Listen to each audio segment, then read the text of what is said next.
Hi there. In this video we're going to look at cumulative frequency. We're going to look at how you calculate cumulative frequency, how you draw a graph of cumulative frequency, and how you use the graph. Okay, let's start with the first point. How do you calculate cumulative frequency? Cumulative, you add it up. It accumulates. So, how many... this data table here is showing how long it took some pupils to complete a puzzle. There were 3 that took between 0 and 1 minute, so the cumulative frequency is 3. 4 took between 1 and 2 minutes. Notice how we change it slightly, the meaning of this. I add 3 and 4 to get the number here, and now that means that 7 took 2 or less minutes. To find out what number goes here, I add 7 to the cumulative frequency number, so I get 14. And so on. So I add, here we go, I'm now going to add 11 to 14 to find the number that goes in here, 25. And so on. I add 9 to 25 to get 34. And so on, 38 and 40. And if I've done it correctly, if I sum all the frequencies here, 3 add 4 is 7, 14, 25, 34, 38, 40. The sum of the frequencies must equal this final entry in the cumulative frequency column. Notice that the meanings, I was alluding to that earlier, the meanings change. This 34 tells me that there were 34 people that took 5 or less minutes. If you look, that 34 covers the frequency of all these classes. Right, that's that done. Now we're going to plot the graph. Here we go, for once I've actually prepared it beforehand. Right, let's plot the graph. Now, what was the cumulative frequency for 1? It was 3. So I go up 3 and put a cross. Notice I use the end of the intervals. Between 0 and 1, there were 3. The cumulative frequency was 3, and I put it at the end here, at 1. The cumulative frequency for 2 or less was 7, so I go up to 7. Cumulative frequency for 3 was 14 or less. Put a cross there. For 4 or less, it was 25. For 5 or less, it was 34, so I go up to 34. For 6 or less, it was 38. Getting near the top here. And for 7 or less, it was 40. And now, to complete the graph, I join up the crosses with a straight line. Oops, a daisy. Let's just undo that. No. Here we go. Let's join up this cross here to there. You're best off in the exam using obviously pencil and ruler. If you make a mistake like I did, you need to cross it out. Okay, so that's the cumulative frequency graph drawn. How do we use it? Well, we can use it to find an estimate of the median. To estimate the median, we go halfway up, because the median's in the middle, halfway up the cumulative frequency, rule across, rule down, and let's look at this number here. It looks like it's 2/5 of the way between 3 and 4, so we reckon 3.4. There'll be some leeway in the mark scheme. What about the quartiles? Well, to find the lower quartile, I go 1/4 of the way up. Rule across, rule down, and what have we got here?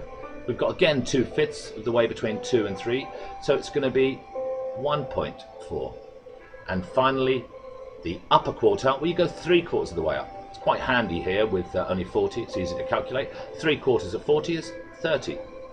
Rule across and then rule down. Looks like it's slap bang in the middle, 4.5.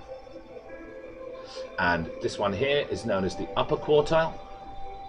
This one here is the median. And this one here is the lower quartile. Now, I'll just pause here because I'll need to think about a bit more than I normally do about how to explain the hardest bit of using a cumulative frequency graph. Hi there. Right, now we're going to look to see how we can use the cumulative frequency graph to solve these sort of questions that you can see in front of you. Just give us 1 second. I've just got to turn that music down. I think it's not really ambient, is it?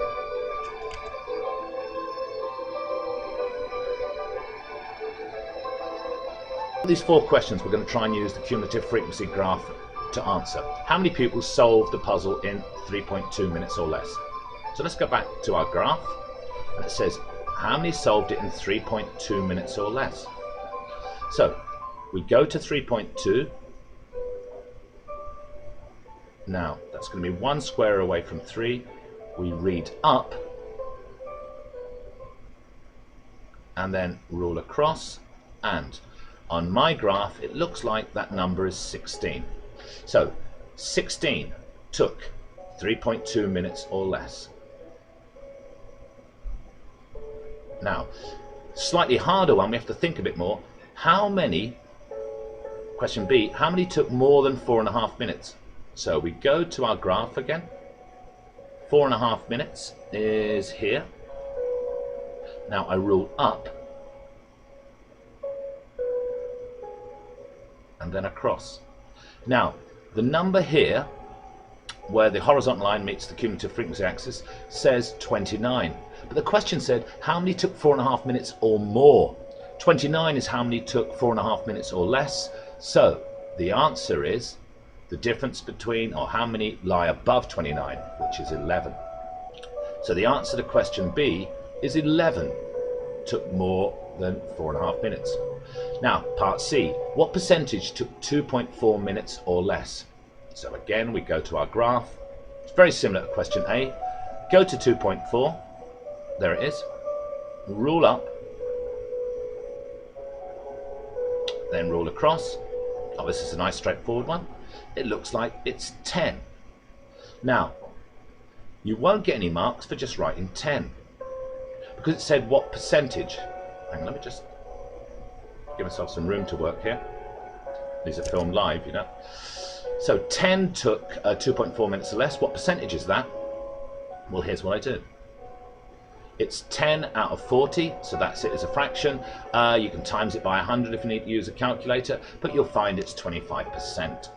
Now the last one looks quite complex. Let's read through this. A prize was given for those that finished the puzzle in X minutes or less.